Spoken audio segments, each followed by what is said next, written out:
Father, ituloy mo na yung kasal, ha? Kasi yan, kakambal ko yan, manggugulo yan. Manggugulo? Eh, ikaw nga nanggugulo sa kasal ko eh. Impostora! What the hell are you doing here? Nagising ka pang kriminal ka? Di ako yung kriminal. Ako yung totoong Laura. Bakit hihingi ka daw sa peking bride na yan, ha?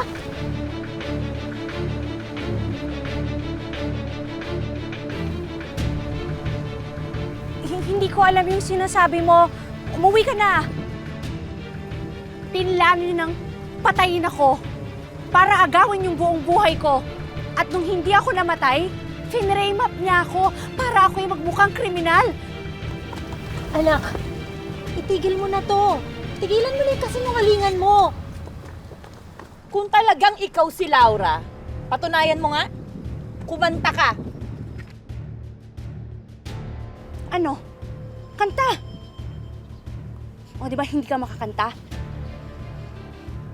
Ano man ang kahaharapin, may panganib pa man, makakangiti pa rin. O, di ba hindi ka makakanta? Kasi ako yung totoong Laura.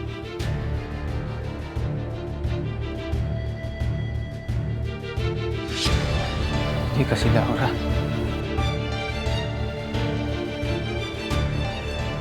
Niloko mo lang kaming lahat! Love, hindi, huwag kang maniwala sa kanila. Nagsisinungaling lang yan. Hindi yung totoo. Di ba? Di ba ginawa niya na yun dati?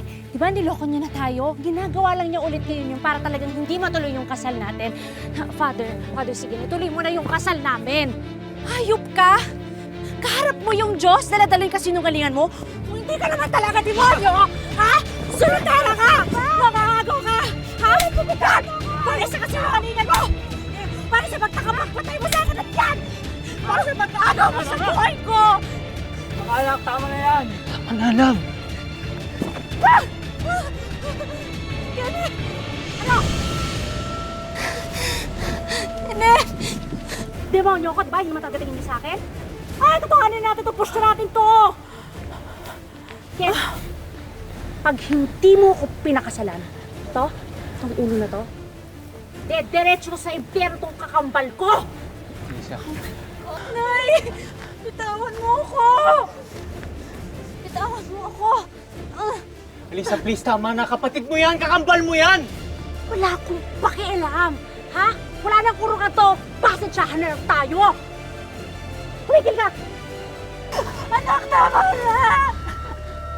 Kung gusto mo talaga na may magbayad sa galit mo, ako na lang! Araw-araw, pinagsisisihan ko yung mga na wala ako sa tabi mo, na wala ka sa amin. Kaya anak, please, ako na lang kunin mo. Ako na lang ang pagbayarin mo. Huwag na si Laura!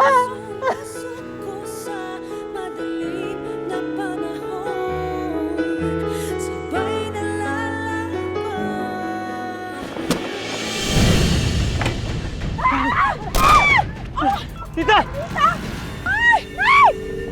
Nay! Anak! Bisa niyo, tumawag kayo ambulansya, bilis! Tulong! Tulong! Nay! Nay! Tita! Tita! Tulong!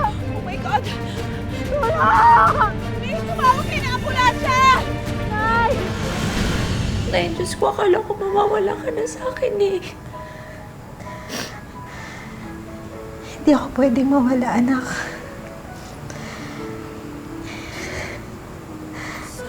Hindi pa ako tapos maging ina sa inyong dalawa ng kapatid mo.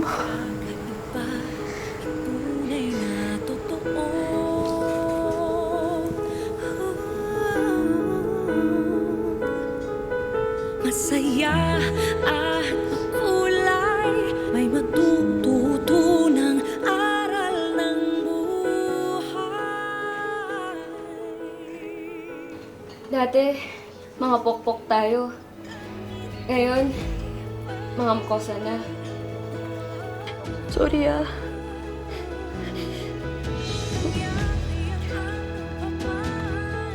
Kasalanan ko naman talaga lahat yun eh.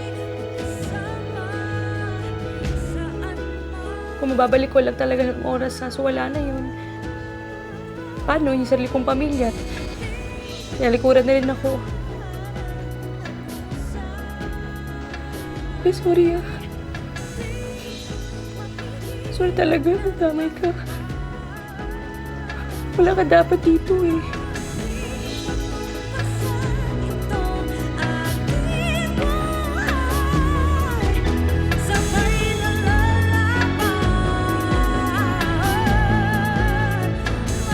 Yes? Sita ka.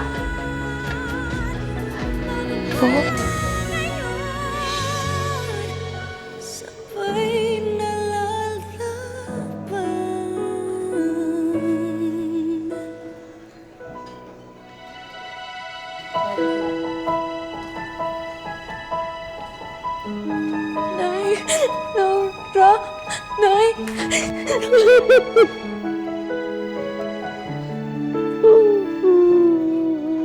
Sari-saring kwento, kakaiba.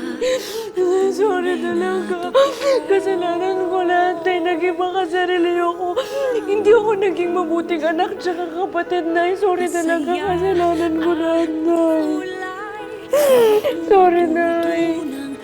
Ay. Laura. Laura, alam kong mahirap na patawarin ako. Pero na-appreciate ko na nandito ka pa rin. Sa maniwala ka man o sa hindi, hindi naman kita kayang tiisin eh. Di ba nga sabi natin, nung mga bata pa tayo, kambal tayo. Kahit na anong mangyari, kahit na ano pang magbago, hindi natin iiwan yung isa't isa. Hindi tayo maghihiwalay.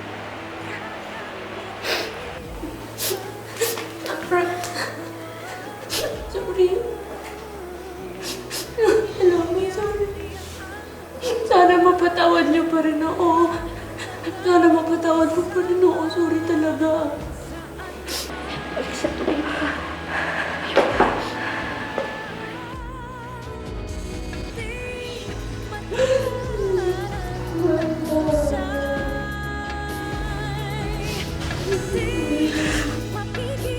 Hindi madali ang magpatawad at minsan mas mahirap patawarin ang mga taong mas mahal natin. Pero sa huli, anuman ang nagawa ni Alisa, pinatawad pa rin siya ni Laura. Basta, anak. Secret. Naku, ikaw talaga. Nay. Nay. Alam ko meron tayong hindi pagkakasundo.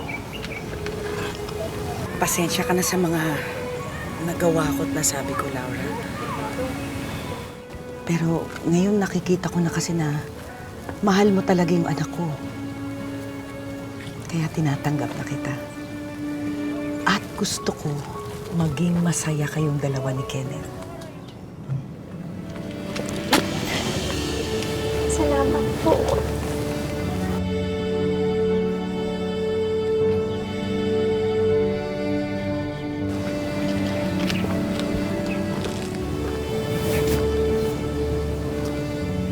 Laura. Mahal na mahal kita. So, please, give me a chance to marry you again. This time matutuloy na to, pangako ko sa'yo. Hindi pa nagbabago yung isip mo.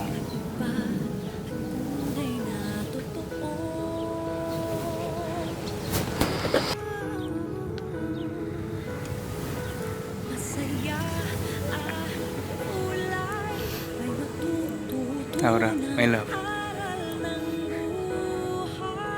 Would you marry me again? Yes, I will marry you. Natitinag ng pagsubok. Di matumpasan itong ating buhay. Sabay na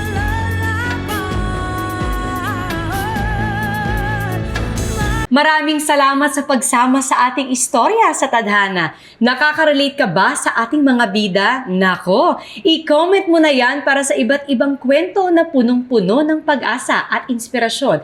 Mag-subscribe na sa GMA Public Affairs at YouTube channel.